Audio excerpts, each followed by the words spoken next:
Reken est une femme née dans les années 70 à Rabat. Elle a fait ses études à la mission française, qu'on appelait la mission française à l'époque. Ensuite, elle est venue s'installer à Casablanca pour faire du management. J'ai arrêté en dernière année, juste avant les derniers examens, parce que je voulais faire ce qui m'intéressait le plus, c'était la littérature. Et donc, je me suis inscrite à l'université d'Ain Chouk. J'ai fait littérature francophone, littérature comparée, même si mon entourage n'était pas vraiment très d'accord avec moi. En fait, le déclic a été à différents stades. Il y a eu différents stades. Lorsque j'étais jeune, mon père, qui me lisait énormément, m'encourageait à me faire éditer.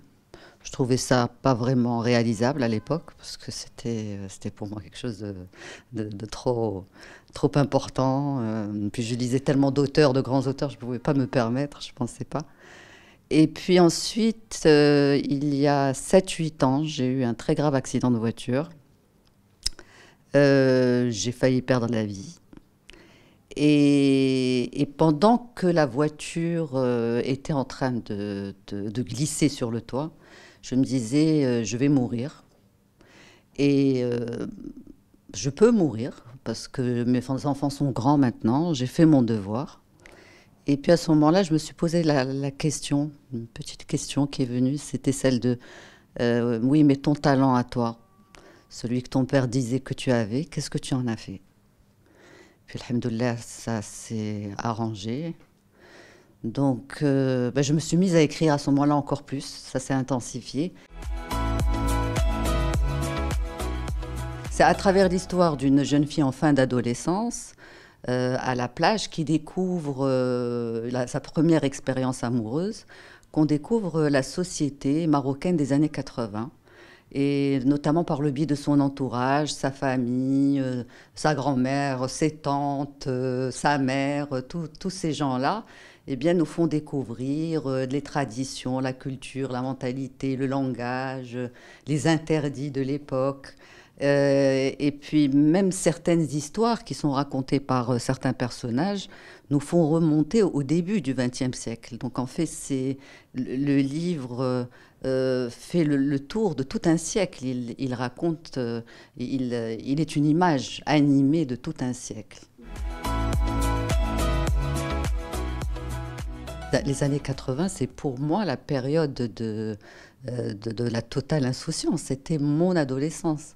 Et puis c'est la période sur laquelle je peux le mieux parler, parce que c'est celle que j'ai connue. Et puis c'est aussi la fin d'une époque. Même si on ne le sait pas encore, mais c'était vraiment la fin d'une époque.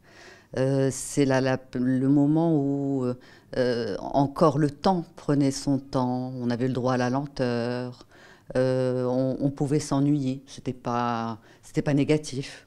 On pouvait lire, parce que s'ennuyer, ça nous permettait de lire, d'observer, de réfléchir aussi, c'est très important, de profiter des moments de plaisir simple. Le monde se voyait à travers nos yeux et non pas à travers les yeux d'un objectif ou d'objectif d'appareil photo ou de téléphone. Oui, tout à fait, il y a la correction. Et puis ça dépend aussi de comment les lecteurs... ça dépendra aussi si les lecteurs se retrouvent dans le livre et s'ils l'apprécient. Le second est déjà la correction, donc ça ne dépendra que d'eux pour que le second apparaisse. Moi, j'ai essayé de pallier aux jeunes, à la lecture pour les jeunes et au fait à cette notion de lecture qui disparaît de plus en plus. Et donc mes chapitres sont courts en fait. J'ai essayé de donner le maximum d'images, d'impressions, peu de lignes. Et puis j'ai aussi donné beaucoup de dialogues. J'ai fait beaucoup de dialogues. C'est comme une sorte il y a un dynamisme à la limite d'une pièce de théâtre ou d'un film de cinéma.